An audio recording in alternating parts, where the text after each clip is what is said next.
Hello everyone, welcome to fourth lecture of this Python series. हम लोगों ने previous lecture के अंदर पाइथन के कंडीशनल स्टेटमेंट को बहुत अच्छे से कवर किया था और इसी तरीके से हम इस लेक्चर के अंदर पाइथन का जो लूप स्ट्रक्चर है, जिसको हम आइटरेटिव स्ट्रक्चर या रेपिटेटिव स्ट्रक्चर भी कहते हैं, हम इस लेक्चर के अंदर उसको कवर करेंगे। लूप पर जाने से पहले लूप को हम क्यों इस्तेमाल करते हैं, लूप स्ट्रक्चर क्या है, इसकी इम्पोर्टेंस क्या है, उस पर जाने से पहले मैं यहाँ पर दो प्रोग्राम्स राइट करूँगा। तो आपने उन दो प्रोग्राम्स को देखना है। आपने उन दो प्रोग्राम्स के अंदर सिर्फ दो चीज़ों को आपने देखना है, एक नंबर ऑफ़ लाइंस और एक आउटपुट। इन दोनों प्रोग्राम्स के अंदर हमारी आउटपुट बिल्कुल सेम होगी, लेकिन जो नंबर ऑफ़ लाइंस है उसके अंदर एक डिफरेंस होगा।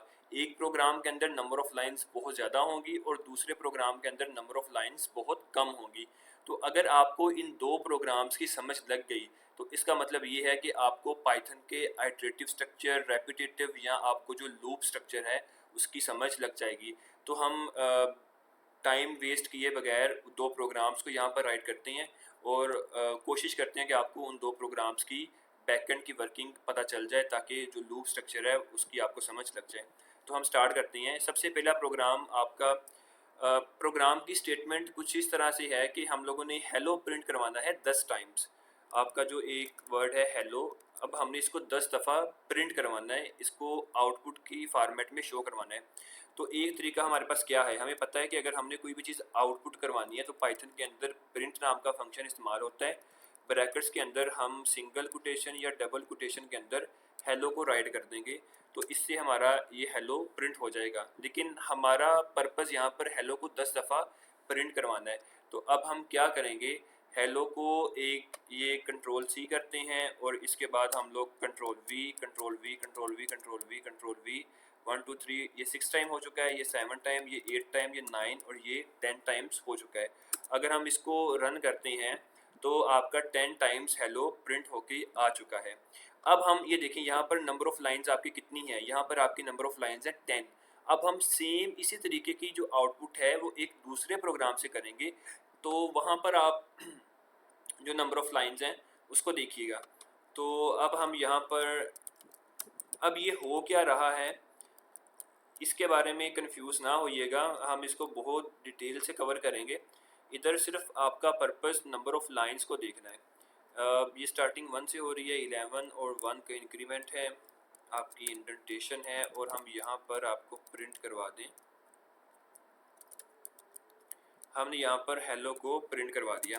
अब देखिएगा, देखें अब दोनों प्रोग्राम्स की जो आउटपुट है वो बिल्कुल सेम है। यहाँ पर भी 10 दफ़ा हेलो आ चुका है और यहाँ पर भी 10 दफ़ा हेलो आ चुका है, लेकिन नंबर ऑफ़ लाइंस को देखें। आपका जो सेकंड प्रोग्राम है वहाँ पर सिर्फ 2 लाइंस हैं और जो आपका फर्स्ट प्रोग्राम है वहाँ पर 10 लाइंस हैं।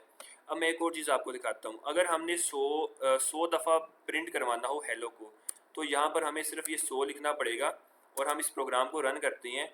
तो ये देखिए आपका 100 दफ़ा हेलो प्रिंट हो चुका है। ये देखिए, ये ऊपर जा रहा है, ऊपर जा रहा है, ये हेलो आपका 100 दफ़ा प्रिंट हो चुका है। अब अगर आपने 100 दफ़ा इस तरीके से अगर आपने हेलो को प्रिंट करवाना होता तो ये एक बहुत ही हेक्टिक और टाइम कंज्यूमिंग प्रोसेस होता। तो अब आपको इन दो, ये जो हमने फर्स्ट प्रोग्राम है ये विदाउट लूप किया है और जो आपका ये सेकंड प्रोग्राम है, ये वाला प्रोग्राम, ये हमने पाइथन के लूप की हेल्प से किया है। तो यहाँ पर आपको पाइथन के लूप की इम्पोर्टेंस समझ लग गई होगी कि हमारा जो प्रोग्राम है वो लूप को इस्तेमाल करके मोर शॉर्टर, मोर रीडेबल और मोर मैनेजेबल हो जाता है। और आपको ये भी अब इस प्रोग्राम को देखते हुए समझ लग गई होगी कि हम लूप को इस्तेमाल क्यों करते हैं। जब भी हमने किसी एक चीज़ को मल्टीपल टाइम रिपीट करना हो, मल्टीपल टाइम हमने उस प्रोसीजर को, उस टास्क को परफॉर्म करना हो, तो तब हम लोग आपका जो लूप स्ट्रक्चर है उस वो लगाते हैं आपके प्रोग्राम के अंदर। हम इसके अंदर मज़ीद डेप्थ में जाएंगे तो आपको इसकी मज़ीद समझ लगती जाएगी। तो अब आपको ये वैसे समझ लग गई होगी कि पाइथन का लूप क्या है और इसकी इम्पोर्टेंस क्या है।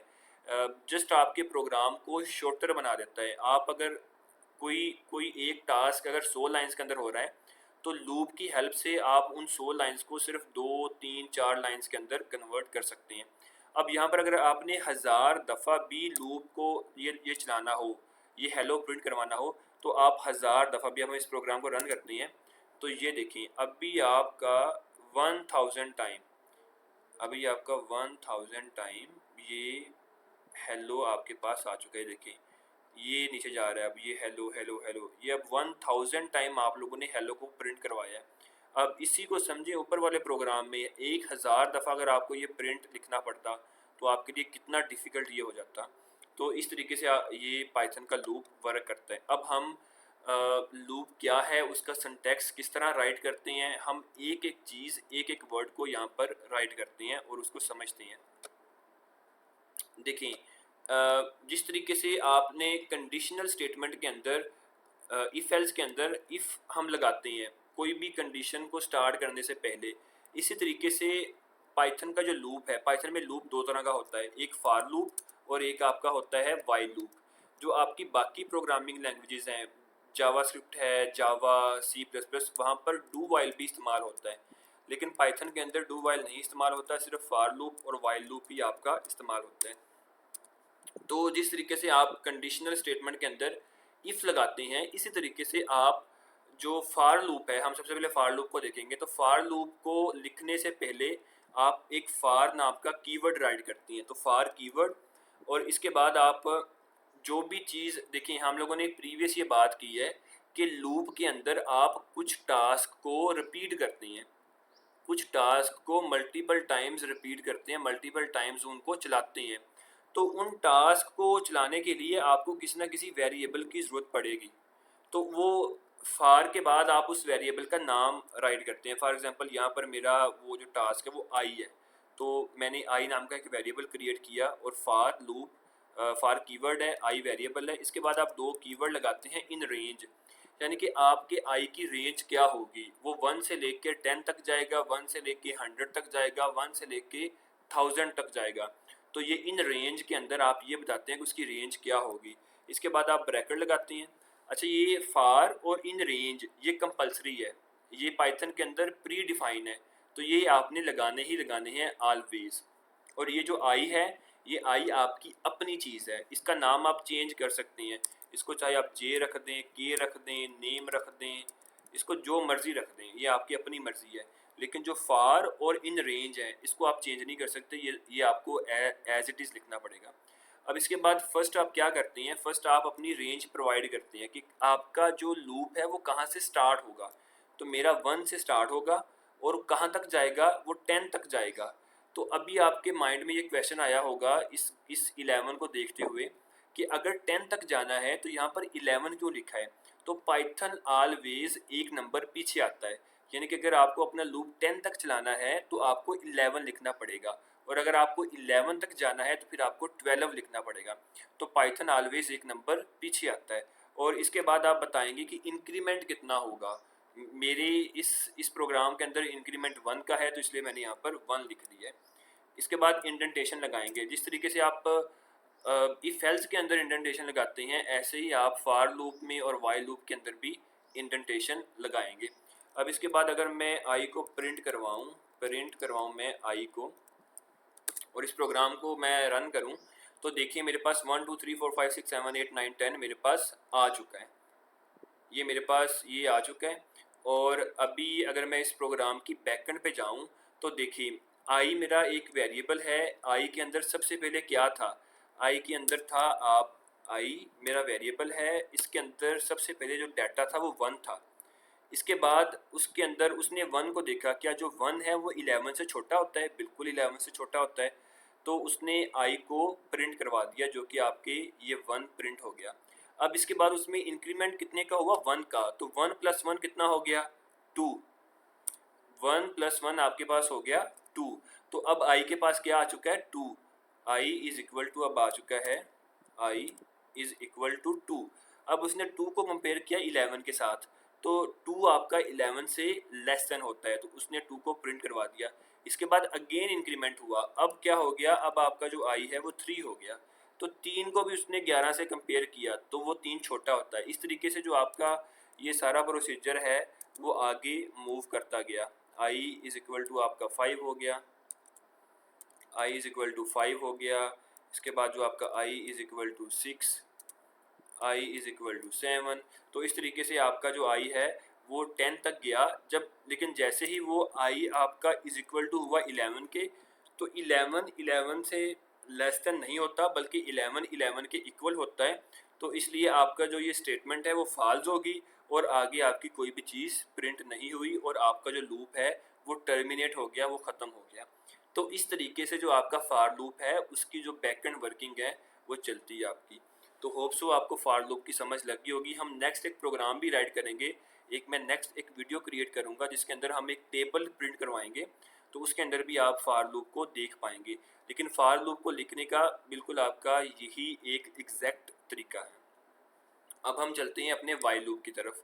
तो अभी हम इसको करते हैं प्रिंट आपका आई है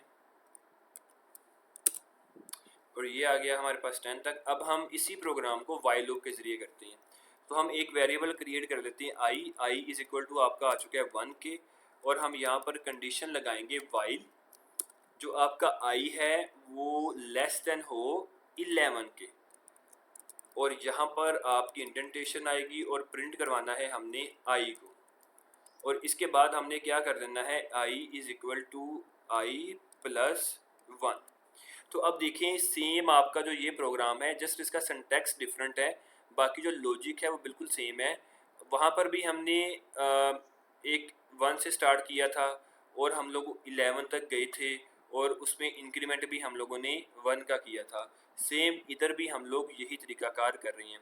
आई हमारा वेरिएबल है, वेरिएबल को हमने उसका स्टार्टिंग पॉइंट क्या रख दिया 1। वाइल हम लोगों ने जैसे फार लगाया था इसी तरीके से हमने वाइल यहाँ पर लगाया, और हमने अपने वेरिएबल को बता दिया कि आप कहाँ तक जाएंगे, 11 तक जाएगा। 11 का मतलब ये कि वो 10 तक जाएगा, और हमने अपने आई को प्रिंट करवा दिया और उसके बाद उस आई के अंदर एक का इंक्रीमेंट कर दिया। अब हम इस प्रोग्राम को रन करते हैं तो ये देखिए अभी हमारे पास ये सेम जैसे ऊपर आउटपुट आई है 1 से लेकर 10 तक, तो सेम इस तरीके में भी हमारे पास 1 से लेकर 10 तक आउटपुट आ चुकी है। तो इस तरीके से जो आपका फार लूप है और आपका जो वाइल लूप है वो वर्क करता है। अब हम चलते हैं अपने हम अपने थर्ड टॉपिक की तरफ। यहाँ पर दो दो चीज़ें इस्तेमाल होती हैं, ब्रेक और कंटिन्यू स्टेटमेंट। मैं अपने पर्सनल एक्सपीरियंस से आपको ये बात बता दूँ कि मैंने बहुत बहुत प्लेसेस पर इंटरव्यूज़ दिए हैं, तो वहाँ जो एक चीज़ लाजमी आपसे पूछी जाती है वो ब्रेक और कंटिन्यू स्टेटमेंट है। और ये ऐसा टॉपिक है जिसको हम मोस्टली अपनी जो भी ये लर्निंग होती है, पाइथन की लर्निंग या किसी भी प्रोग्रामिंग की लर्निंग, वहाँ पर हम इसको स्किप कर देते हैं। लेकिन इसकी बहुत इम्पोर्टेंस है, और आप जब हम लोग आगे जाके ऑब्जेक्ट ओरिएंटेड प्रोग्रामिंग कर रहे होंगे तो वहाँ पर हम एक बैंकिंग सिस्टम बनाएंगे, और उस बैंकिंग सिस्टम के अंदर हम कोई लॉगिन और ऑथेंटिकेशन का प्रोग्राम राइट करेंगे, तो वहाँ पर आपको ये ब्रेक और कंटिन्यू स्टेटमेंट इसकी बहुत अच्छे से समझ लगेगी। लेकिन जो इसका कंसेप्ट है, उसका लॉजिक और इसका सिंटैक्स है, वो हम अपने इसी लेक्चर के अंदर उसको देखते हैं। सबसे पहले ब्रेक को देखते हैं और उसके बाद हम लोग कंटिन्यू को देखते हैं। अच्छा, ब्रेक के अंदर क्या होता है, जैसे कि आपका ये एक लूप है जो कि 1 से लेके और 11 तक जाएगा, 1 से लेकर 10 तक ये जाएगा। लेकिन अगर हम इस लूप के अंदर एक कंडीशन लगा दें कि अगर इफ़ आपका जो आई है वो डबल इक्वल टू हो जाए 5 के, कि जैसे ही आपका जो आई है वो 5 तक पहुँचे तो क्या हो जाए, ब्रेक, कि जो आपका प्रोग्राम है वो उधर ही रुक जाए, उधर ही वो ब्रेक कर जाए। तो अगर हम अब इस प्रोग्राम को अगर हम रन करें तो देखें किस तरह की आउटपुट हमें नज़र आती है। ये देखें अभी उसने हमें क्या दिया, 1 2 3 और 4, इसके बाद उसने जो आउटपुट है वो ख़त्म कर दी है। लेकिन अगर आप ऊपर देखें तो हमारा प्रोग्राम 10 तक जाना चाहिए था, लेकिन क्योंकि हमने 5 के बाद ब्रेक लगा दी है, तो जैसे ही आपका प्रोग्राम 5 तक पहुंचा तो उसने वहीं पर ब्रेक लगा दी और वो आपका प्रोग्राम आगे नहीं गया। अब इसको एक रियल वर्ल्ड सिनेरियो में जाएं। देखिए आपके पास एक पासवर्ड है, आपने एक पासवर्ड राइट किया, वो कोई भी 1 2 3 4 हो सकता है। अब इसके बाद आपने किसी भी ऐप के अंदर आपने लॉगिन किया, लॉगिन के अंदर आपने अपना पासवर्ड राइट किया, लेकिन पासवर्ड आपका रॉन्ग आता है कि पासवर्ड आपका करेक्ट नहीं है। अगेन राइट किया, again wrong, again wrong, again wrong. तो एक वक्त ऐसा आता है कि जब आपका जो भी सिस्टम है, जो भी आपकी ऐप है, वो आपको ये बता देती है कि आपका पासवर्ड रॉन्ग है और आपकी जो अटेम्प्ट्स हैं वो पूरी हो चुकी हैं, कि आपकी जो 5 अटेम्प्ट्स हैं, आपकी जो 5 अटेम्प्ट्स हैं वो पूरी हो चुकी हैं। तो जब इस तरह का सिनेरियो आता है देन आप लोग ये इस तरह की जो ब्रेक स्टेटमेंट है वो लगाते हैं कि अब ब्रेक हो चुका है आपका प्रोग्राम, अब आपको 10 मिनट का या 30 मिनट का वेट करना पड़ेगा और उसके बाद आप इसके अंदर लॉगिन कर सकते हैं। तो इस तरीके से जो आपकी ये ब्रेक स्टेटमेंट है वो वर्क करती है। अब होप सो आपको ब्रेक की समझ लगी होगी। ब्रेक स्टेटमेंट आपके प्रोग्राम को रोकने के लिए उसी वक्त आपका प्रोग्राम रुक जाता है, चाहे उससे पहले जो कंडीशन है वो ये कह रही हो कि आपका प्रोग्राम चले। देखिए जो हमारी ये फर्स्ट है, फर्स्ट के अंदर वो क्या कह रहे हैं हमें कि आपका जो प्रोग्राम है वो चलना चाहिए 1 से लेके और 10 तक। लेकिन जो आपकी दूसरी इफ़ कंडीशन है जो उसके बिल्कुल नीचे है, वो उसको ये कह रही है कि नहीं, आपका जो प्रोग्राम है वो स्टॉप कर जाए, जब 5 पर पहुँचे तो आपका प्रोग्राम स्टॉप कर जाए। तो इस तरीके से जो आपकी ब्रेक स्टेटमेंट है वो वर्क करती है। अब हम सीधा चलते हैं अपनी कंटिन्यू स्टेटमेंट के ऊपर कि जो आपकी कंटिन्यू स्टेटमेंट है उसका क्या प्रोसीजर है, उसकी क्या वर्किंग है और उसका क्या सिंटैक्स है। फॉर एग्जांपल हम इस प्रोग्राम के अंदर सिर्फ ब्रेक नहीं, हम एक स्टेटमेंट कंटिन्यू लगा देते हैं। कंटिन्यू हम लोगों ने स्टेटमेंट लगा दी।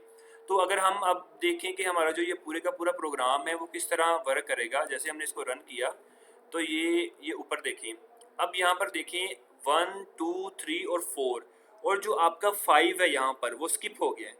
जो आपका 5 है वो यहाँ पर स्किप हो गया है, आपको 5 नज़र नहीं आ रहा।